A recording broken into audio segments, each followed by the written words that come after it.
इतने से काम नहीं चलेगा। मैं आपका दम देखना चाहता हूँ, आपकी गले का भी, आपकी बाजुओं का भी। दोनों मुट्ठी बंद करके हाथ ऊपर उठाएंगे तब जाके बात बनेगी। भारत माता की, थोड़ा और जोर। भारत माता की, भारत माता की। जीत के आसार पक्के हैं, निश्चित जीतेंगे।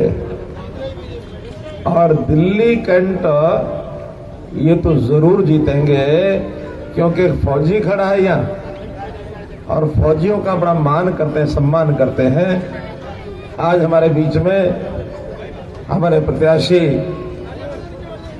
एक सैनिक, वो सैनिक जिन सैनिकों को हमारा यहाँ का ये मदारी लाल जो सबूत मांगता है कि आपने देश की रक्षा करते हुए क्या पाकिस्तान के ऊपर बमबारी की है, ऐसे सैनिक, इनके ऊपर हम गर्व से माथा ऊंचा करते हैं। ऐसे हमारे भाई मनीष सिंह जी, पार्टी के हमारे बहुत ही हरियाणा के कर्मठ प्रदेश के महामंत्री, और जिस विधानसभा में मैं विधायक हूं, मेरी उस विधानसभा के लोकसभा के सांसद, मेरे अपने सांसद, ऐसे भाई संजय भाटिया जी, पार्टी के हमारे यहाँ के पार्षद हैं श्री कर्नल चौधरी जी, वरिष्ठ कार्यकर्ता हमारे मेहर सिंह जी, प्रवेश प्रवक्ता टीना शर्मा जी, प्रमोद लाला जी, मनु सहरावत जी, हरीश जी, राजपाल जी, लालचंद जी। हरीश जी, राजपाल जी यहाँ शायद टैक्स स्टैंड के प्रधान हैं, वही है ना, जो पहले थे और अब हैं। हम तो दोनों को ही प्रधान मान लेते हैं भैया, जो पहले हो चाहे अब हो। और इन प्रधानों की बात नहीं मानेंगे तो हमको ये एयरपोर्ट पर उतरने भी नहीं देंगे, उतर जाएंगे तो बाहर ही निकालेंगे। इसलिए हमको इनके प्रति भी सम्मान है, क्योंकि हमको कहीं जाना हो तो जहाज में बैठने से पहले इन्हीं से मिलना पड़ता है, और जहाज से उतर करके वापस आना हो तो उस बाउंड्री में हमको वहां से बाहर यही निकालते हैं। इनके बिना हमारी गति नहीं है।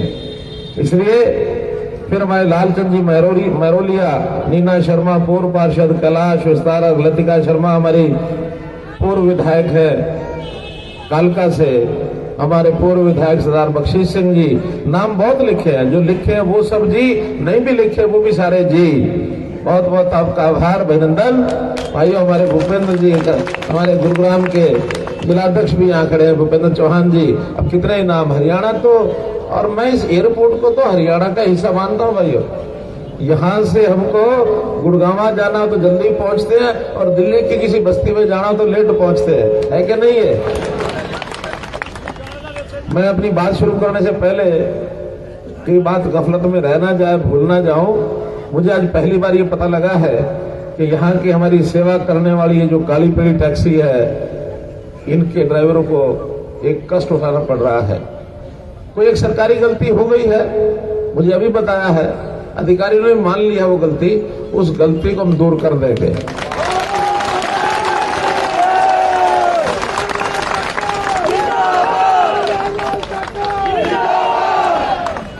तो भाई बहनों, दिल्ली का है ये चुनाव, और इस चुनाव में थोड़ी भूमिका ये समझनी पड़ेगी कि दिल्ली की जनता भी उतनी ही दमदार है जितनी देश की जनता है, जितनी हरियाणा की जनता है।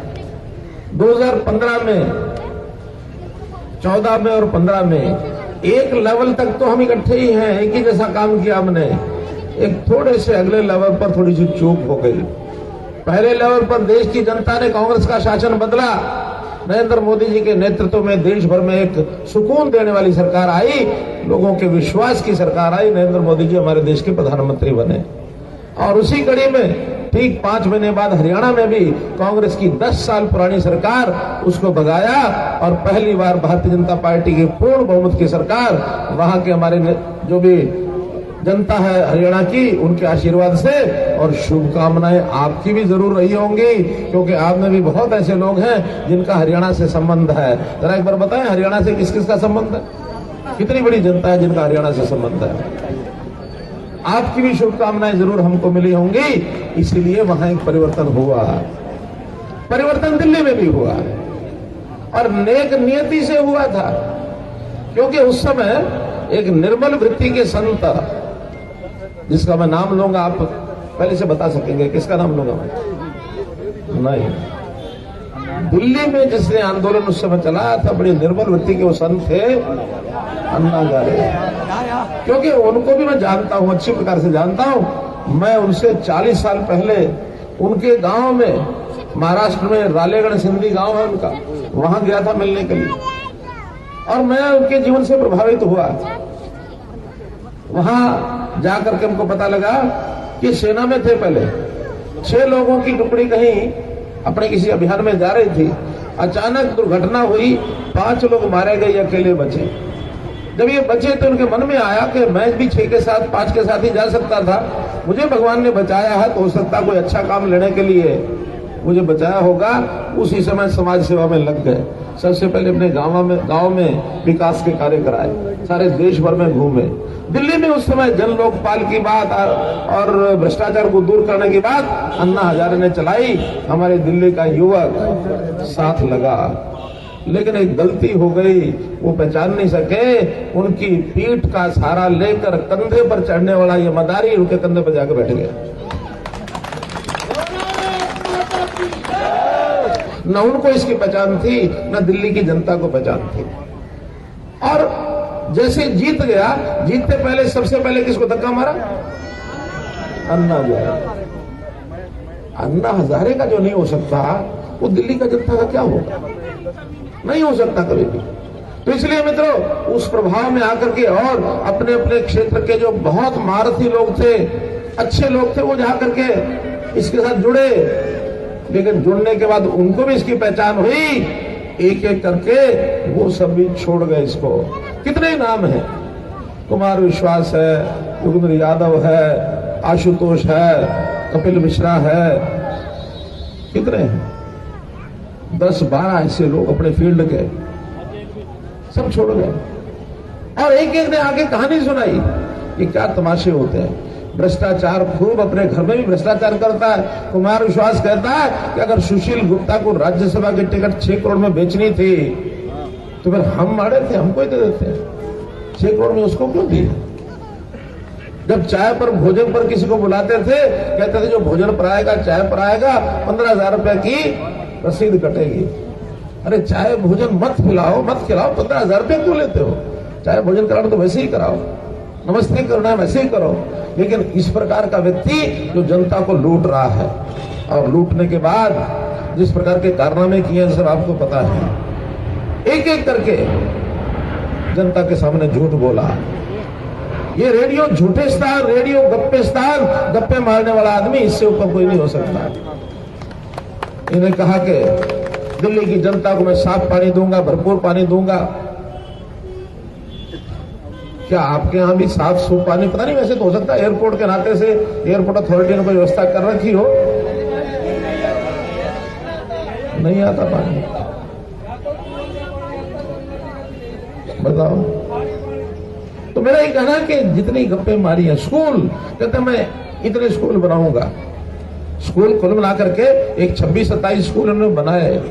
1000 स्कूल बनाने की बात थी, क्योंकि दिल्ली में जनता के हिसाब से आज अभी सिर्फ 1000 स्कूल हैं, कम से कम 4000 स्कूल चाहिए यहाँ आबादी को देखते हुए, सिर्फ 1000 है। लेकिन 27 स्कूल बनाए, 40 स्कूलों में इसने केवल कमरे बना दिए, फर्श बना दिए और ढंडोरा पीटना शुरू कर दिया। आओ मेरे देखो स्कूल। अरे स्कूल में शीशे के यानी कोई सज्जा करने से या फर्श बनाने से और कमरे पॉलिश करवाने से पढ़ाई नहीं होती है। पढ़ाई के लिए वहां की व्यवस्था करनी पड़ती है। यहाँ के बच्चों का रिजल्ट मैं दावे से कहता हूं कि हरियाणा के रिजल्ट से भी पीछे है, हरियाणा के रिजल्ट से भी। आज आप नीति आयोग की रिपोर्ट उठा के देख लो, मैं आपको आंकड़े बता रहा हूं। 2016-17 में एजुकेशन की रिपोर्ट में हरियाणा का नंबर, हालांकि कोई बहुत अच्छा नहीं है, 16वां नंबर है। पहले के बाद 16वां नंबर हरियाणा का आता है, लेकिन दिल्ली का नंबर 18वां नंबर है। दिल्ली हरियाणा से पीछे है। हरियाणा तो आधे से ज्यादा गांव में बसती है, यहाँ तो गांव 300 गांव है सारे, वहां 6700 गांव है। इसलिए ग्रामीण इलाके की तुलना में शहरी इलाका नहीं हो सकता। शहर का एक तुलना अगर करनी है तो शहर के साथ करो। आप दिल्ली एक शहरी राज्य है, करना तो गुड़गांव से तुलना करो। आप सब टैक्सी चलाते बंदो, आप गुड़गांव की तुलना दिल्ली से करो। कहां खड़ी है दिल्ली और कहां खड़ा गुड़गांव? लगा सकते कोई साहब? थोड़ा जूम लेके करिए। दिल्ली की प्रति व्यक्ति आय 3,30,000 रुपया है, गुड़गांव की प्रति व्यक्ति आय 5,40,000 रुपया है। आप कोई भी आंकड़े उठा के देख लो। दिल्ली का जितना फ्लाईओवर, अंडरपास, कितने ही मेट्रोज और बाकी सब काम, उनको उठा के देखो, दिल्ली अभी वहां पहुंचने वाली नहीं है। लेकिन हाँ, भारतीय जनता पार्टी ने, मुझे प्रसन्नता है कि 2 दिन पहले जो अपना घोषणा पत्र लागू किया है, तो हमने कहा है कि दिल्ली के इंफ्रास्ट्रक्चर को ठीक करने के लिए 10,000 करोड़ रुपए की इन्वेस्टमेंट दिल्ली में करेंगे हम लोग। घोषणा पत्र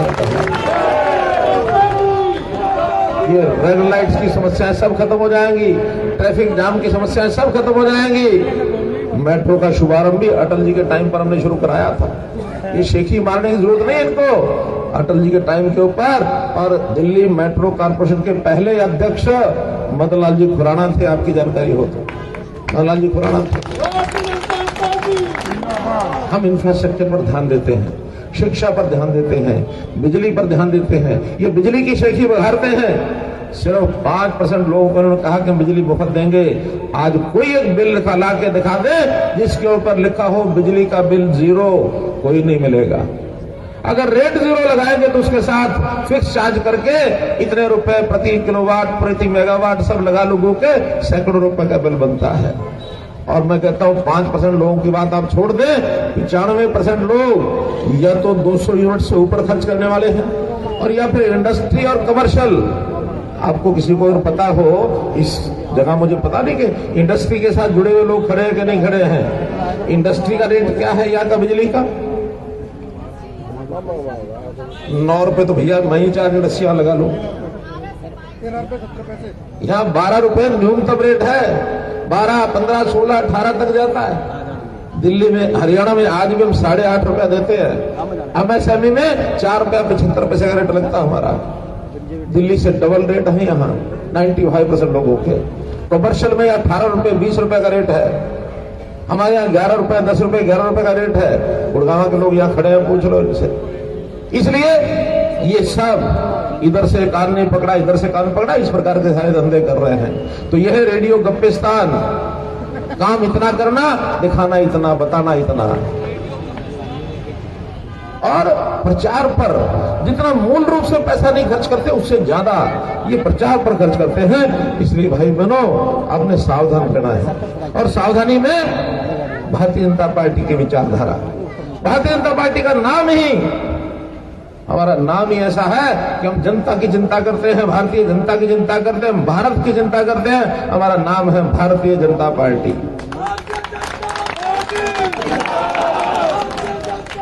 इस देश की चिंता करने वाली अगर कोई पार्टी देश में तो एक है, सिर्फ भारतीय जनता पार्टी।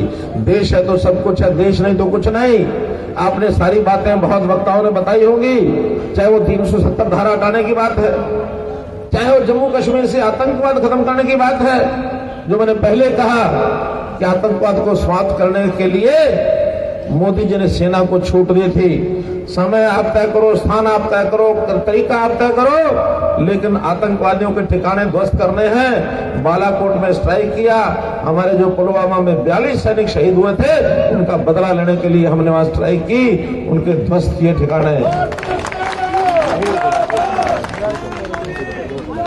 पाकिस्तान की जनता और वहां की सरकार ये मानती है कि हाँ, हमारा नुकसान हुआ है, उस सर्जिकल स्ट्राइक में पाकिस्तान का नुकसान हुआ, ये वो मानते हैं। लेकिन हमारे यहाँ का दिल्ली का ये नेता विधानसभा में अंदर बैठ करके क्या कहता है? क्या करो, हमको सबूत दो। ये सबूत मांगने वाला सेना का मनोबल कम करना चाहता है। इससे बड़ा कोई घिनौना पाप नहीं हो सकता, ये राष्ट्रीय पाप है मित्रों। इसलिए इस केजरीवाल से हमको आगा रहना है। केजरीवाल कहता है कि दिल्ली बदली है, मैं भी कहता हूं दिल्ली बदली है। लेकिन कैसे बदली है? दिल्ली की शांति, दिल्ली का सौहार्द, दिल्ली का विकास ये समाप्त किया है। और दिल्ली में अब शाहीन बाग, दिल्ली में धरने, दिल्ली में हिंसा, दिल्ली में आगजनी, अब दिल्ली में ये होता है। ये दिल्ली बदली है। इसलिए मित्रों, ये जो दिल्ली के साथ हाल किया है, मैं कहूंगा लड़ लड़ कर थक गई दिल्ली, लहूलुहान हुई बेहाल। दिल्ली लहूलुहान हुई बेहाल। छोड़ो दिल्ली का पीछा केजरीवाल, छोड़ो दिल्ली का पीछा केजरीवाल। इसको और लहूलुहान मत करो। यहां शाहीन बाग जैसे धरने ये नहीं चलेंगे, इसको समाप्त करो, क्योंकि उनके उकसाने पर बैठे हैं। और जिस प्रकार के ड्रामे आज हो रहे हैं, हम देख रहे हैं कि पहले धरने पर बैठाए और फिर वहां भय का वातावरण पैदा करने के लिए अपने ही कार्यकर्ताओं को भेज करके वहां फायरिंग कराई। मालूम बनाइए, अभी तो सारा पुलिस की क्रिमिनल रिकॉर्ड में से निकल आया है। उस नौजवान का, उसका मोबाइल, उसमें से सारा कुछ निकला है कि कहां कहां वो आम आदमी पार्टी के मंचों पर स्वागत अपना करा रहा है, कहां उसको माला डाली जा रही है, कहां उसको टोपी लगाई जा रही है। वो आम आदमी पार्टी का कार्यकर्ता निकला है। इसका मतलब किस प्रकार का एक घिनौना षड्यंत्र चुनाव के अंदर ये करने के लिए मंसूबे अपने बनाए बैठे हैं, हमको समझना चाहिए। और मित्रों, बताने के लिए बहुत विषय है, आज मेरी सभाएं बहुत है। मैं तो निवेदन किया था कि मैं यहाँ 1 बजे आया था, मेरी रैली पहले यहाँ करा लेते। यहाँ से मैं गया सागरपुर, सागरपुर से फिर मुड़ के आया, यहाँ से फिर मैं जा रहा हूँ जनकपुरी। ये अप डाउन यू टर्न हो रहा है। कोई बात नहीं, हम करेंगे, चुनाव के लिए सब करेंगे। हमारा हरियाणा का कार्यकर्ता आज सैकड़ों की संख्या में, हजारों की संख्या में दिल्ली आया है, और इसलिए आया है कि आप लोगों के साथ खड़े होकर के कंधे से कंधा मिलाकर के हमको दिल्ली बचानी है। दिल्ली देश की राजधानी है, दिल्ली देश का दिल है। दिल्ली का संदेश दूर तक जाता है। ये गलती हो गई, गलती आपसे नहीं हुई, गलती अन्ना हजारे से हो गई। आपने तो परिवर्तन करना था, कर दिया, लेकिन वही परिवर्तन का मूड आज पिछले 10 दिन से मैं लगा हूं, यहां लगातार देख रहा हूं, दिल्ली में भी इस बार फिर परिवर्तन का मूड है। और इस परिवर्तन करके आप एक एक सीट पर अपने वोट, अपने सभी कार्यकर्ताओं के वोट, अपनी जनता, सहयोगी जनता, अपने रिश्तेदार, अपने मित्र, दोस्त, पड़ोसी, साथ काम करने वाले, जितना हमारा संपर्क दायरा है, सबको निवेदन करिए। अब मात्र 48 घंटे बचे हैं, इससे ज्यादा नहीं बचे हैं। परसों इस समय तक तो प्रचार अभियान, कल ही समाप्त तो लगा। वैसे परसों की और तैयारी का दिन मिलेगा। 8 तारीख तो पोलिंग है, और पोलिंग के दिन भरपूर संख्या में प्रातःकाल मतदान करने जाइए। उस मतदान के समय पहले मतदान, फिर जलपान। हमारी बहनें जो यहाँ बैठी हैं, घर के अंदर नाश्ता ना बनाओ, नाश्ता बनाओ तो घर में कोई खाने वाला हो तो पहले बताओ कि अंगुली का निशान दिखाओ, लगा के आए कि नहीं लगा के आए। पहले मतदान करके आना सुबह सुबह। और मैं तो यहां तक कहता हूं, घर के अंदर मान लो किसी बेटी की शादी भी हो ना, तो शादी में कन्यादान करते हैं, तो बेशक ये ठान लो कि उस बेटी को भी, जिसका वोट हमारे यहाँ घर में है, वो जाएगी तो पता नहीं वहां वोट डाले ना डाले, पहले मतदान फिर कन्यादान, पहले मतदान फिर कन्यादान। आप तो लोग कह देंगे घंटा 2 घंटे रुक जाओ, वोट डाल के आने दो। बहुत लोग ऐसे अस्वस्थ होते हैं, उनके सबके वोट डलवाने होते हैं। हमने फिल्म, पिक्चरों में, पहले में, टीवी में, अखबारों में देखा होगा, लोग चारपाई पर उठा के ले जा रहे हैं, कहाँ वोट डलवाने जा रहे हैं। कंधों पर बुजुर्ग माता पिता उनको उठा के ले जा रहे हैं, कहाँ वोट डलवाने जा रहे हैं। चारपाई पर भी आदमी पड़ा हो ना, जिसका भरोसा नहीं है 1 मिनट का भी, भगवान को हाथ जोड़ के कहो, पहले मतदान फिर भगवान। ये मतदान राष्ट्रीय कर्तव्य है हमारा, इसको बहुत आवश्यक रूप से अपन पूरा करना है। एक एक मत का, एक एक वोट का उपयोग है। गुलाब चंद कटारिया हमारे एक नेता होते हैं अभी राजस्थान में। वो जिस दिन पोलिंग थी, अपने घर में पत्नी अपनी बेटी को कहने लगे अरे ठीक है, हो गया, बहुत कुछ ठीक है, हमारा वातावरण ठीक है, चुनाव जीत जाएंगे, इच्छा हो तो डालाना वोट, नहीं तो न मत जाना। वो ढीले हो गए, नहीं वोट डालने गए, 2 वोट उनके घर के रह गए। जब रिजल्ट आया तो गुलाब चंद कटारिया 1 वोट से हार गए, 1 वोट से हार गए। उनको ये पछतावा लगा कि मैं अपने कारण से हार गया, मैं अपने परिवार के लोगों को वोट नहीं डलवाए। तो अपने परिवार के लोगों को वोट डलवाना है, सबसे वोट मांगने हैं, परिवार के लोगों से जरूर मांगने हैं। एक छोटी कहानी सुनाकर मैं अपनी बात समाप्त करता हूं। हमने अपने सिकंदर बख्श जी का नाम सुना है? सिकंदर बख्श हमारे राष्ट्रीय उपाध्यक्ष रहे। सिकंदर बख्श जी की कहानी हमको सुनने को मिली कि जब इमरजेंसी से पहले, बाद में अपनी पार्टी में आए, पहले कांग्रेस में होते थे, उस समय अपनी पार्टी भी भारतीय जनता पार्टी नहीं थी, बल्कि ये थी, पुराने लोगों को पता है, जनसंघ। और निशान क्या होता था? दीपक का निशान होता था। अब वो दीपक के निशान के समय की, जैसे आज मैं कह रहा हूं कि सबसे वोट मांगने, घर घर जाके वोट मांगने हैं, उस समय भी कार्यकर्ताओं को कहा गया कि घर घर जाके वोट मांगो। तो उस समय चांदनी चौक में जहां सिकंदर बख्श रहते थे, उस गली में कोने पर एक जनसंघ का कार्यकर्ता, रामू नाम था, रामू वोट मांगने के लिए गया उस गली में जहां सिकंदर बख्श का घर था। कुंडी खटखटाई, सिकंदर बख्श तो घर में नहीं थे, वो अपने कांग्रेस के लिए वोट मांगने के लिए गए हुए थे। इन्होंने कुंडी खटखटाई, माताजी अंदर से निकल के आई। माताजी मिली, नमस्ते नमस्ते, माताजी मेरा नाम रामू है, रिक्शा चलाता हूँ, इस गली के कोने वाले घर में रहता हूँ, मेरी पार्टी जनसंघ पार्टी है, जनसंघ पार्टी बहुत अच्छी पार्टी है, हमारे नेता अटल बिहारी वाजपेयी, लाल कृष्ण आडवाणी, कुशवाहा ठाकरे, सुंदर सिंह भंडारी, जो भी नाम 4-5 बताए, और कहा कि हमारे नेता बड़े पढ़े लिखे नेता है, बहुत अच्छे नेता है, बहुत अच्छी देशभक्त पार्टी है, आप हमारे कैंडिडेट को दीपक पर मोहर लगा करके उस इलेक्शन में आपने हमको जिताना है। प्रचार करते हुए निकल गए आगे। अगले हफ्ते फिर सिकंदर बख्श आए, और रामू आया घर में, और रामू ने फिर कुंडी खटखटाई सिकंदर बख्श की घर की, वही फिर माताजी निकल के आई। माताजी को वही भाषण फिर पिला दिया, मेरा नाम रामू है, रिक्शा चलाता हूँ, कोने वाले घर में रहता हूँ, जनसंघ का कार्यकर्ता हूँ, हमारे नेता अटल जी, आडवाणी जी, कुशवाहा ठाकरे, सुंदर सिंह भंडारी, बलराज मधो, सब पढ़े लिखे नेता, देशभक्त नेता, पार्टी अच्छी है, आप माताजी हमारे कैंडिडेट को दीपक पर मोहर लगा के हमको जिताना। हाँ हाँ बेटा ठीक है। फिर माताजी अंदर वो अपना चले गए। तीसरे हफ्ते फिर आए, फिर वही भाषण, रामू, रिक्शा, कोने वाला मकान, जनसंघ, दीपक, नेता, पढ़े लिखे, देशभक्त, सब सुना दिया। माताजी कहते हैं भाई 2 बार तुम पहले भी आए हो? हाँ हाँ माताजी, अभी तो मैं 2 बार और भी आऊंगा। क्योंकि उस समय चुनाव अभियान 45 दिन का, 50 दिन का होता था, अभी तो 12-14 दिन में ही खत्म हो लेता है। तो उस समय जिस दिन चुनाव था, 6ठे हफ्ते में जाके रिक्शा ले जाके घर के सामने खड़ा कर दिया कि माताजी आप बुजुर्ग हैं, आओ मेरे रिक्शा पर बैठो, पैदल नहीं चला जाएगा आपसे, मैं आपको वोट डलवा के लाता हूँ। और वोट डलवाने के लिए चला, रास्ते में फिर वही भाषण, माताजी आपको पता मैं रामू हूँ, रिक्शा मेरा देख ही रही है, मकान रास्ते में कोने में था ही आया, आपने और हमारे ये नेता हैं ऐसे पढ़े लिखे देशभक्त, हमारे नेता को जिताने के लिए और दीपक का निशान याद रखना है। मैं कहा हाँ बेटा मुझे याद है, मैं जरूर ऐसा ही करूंगी। और अंदर जाकर के बैलेट पेपर निकाला, देखा उसमें कांग्रेस का निशान भी था। कांग्रेस का निशान उस समय होता था 2 बैलों की जोड़ी, और हम भी छोटे होते थे, गीत बोला करते थे, छोटे छोटे जैसे गलियों में बोलते हैं, हम बड़े छोटे थे। 2 बैलों की जोड़ी बिछुड़ गयो रे, दीपक लेके ढूंढो किधर गयो रे, अभी बोलते थे, मजा आता था।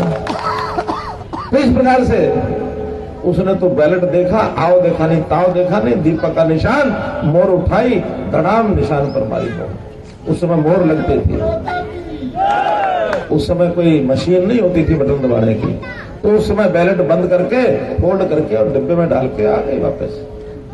रामू मैं जो है दीपक को मोर लगा के आई हूँ। माता जी बहुत बढ़िया, धन्यवाद, अब हम जीत जाएंगे। घर छोड़ दिया वापस। शाम को आते सिकंदर बख्श घर में, माँ मैं थक गया हूँ, माँ मुझे गरम गरम पानी दो, मैं जरा हाथ मुंह धोऊंगा और उसके बाद गरम गरम खाना खिला दो मुझे, मैं सो जाऊंगा जल्दी। कह लगे बेटे किस बात में थक गया तुम? तो मां मैंने सारा दिन पार्टी का काम किया, कांग्रेस के लिए कैंडिडेट के लिए वोट मांगे। कहले कितने ही मांग दो, कांग्रेस का कैंडिडेट नहीं जीतेगा। क्यों मां? कि आज तो जनसंघ का कैंडिडेट जीतेगा। मां बता तो सही क्यों? कि तेरी मां खुद आज जनसंघ के दीपक के निशान पर मोहर लगा के आई है।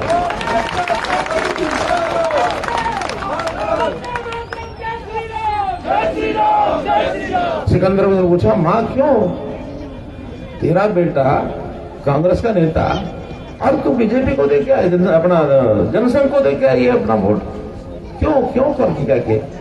चलने के देख कि रामू है ना, कोने पर रहता है, रिक्शा चलाता है, और पिछले 1.5 महीने में 6 बार आया मेरे पास। तूने एक बार भी मेरे से वोट मांगा है? तो ये तो गलती हो गई, मांग आगे गलती होगी तो हो गई। ये कहना है कि वोट हमने मांगने हैं, सबसे मांगने हैं, लेकिन शुरुआत कहां से करनी है? कहीं ऐसा ना हो कि बाहर वोट मांगते फिर और नीचे नीचे कर जाए कोई काम, आ जाए कोई रामू।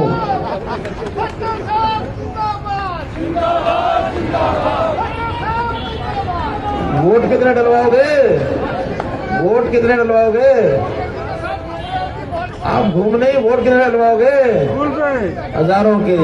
अरे मैं कहता हूं अगर आप 2 दिनों के अंदर अपने आसपास के 100-150 वोटों को भी पक्का कर लो तो ये 500 लोग बैठे हैं, 50,000 हो जाते हैं।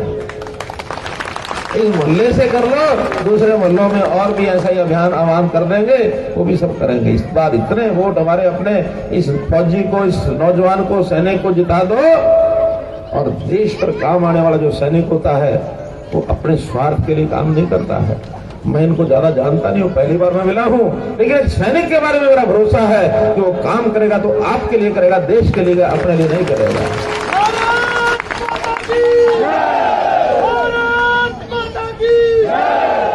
दिल्ली की फिजा बदली है। 10 दिन पहले कुछ और था, आज 10 दिन में ये कह सकता हूँ कि अब दिल्ली की जनता मूड में है, बदल के मूड में है, अपने अच्छे दिन लाने के मूड में है। आप भी इनके साथ खड़े हो जाओ।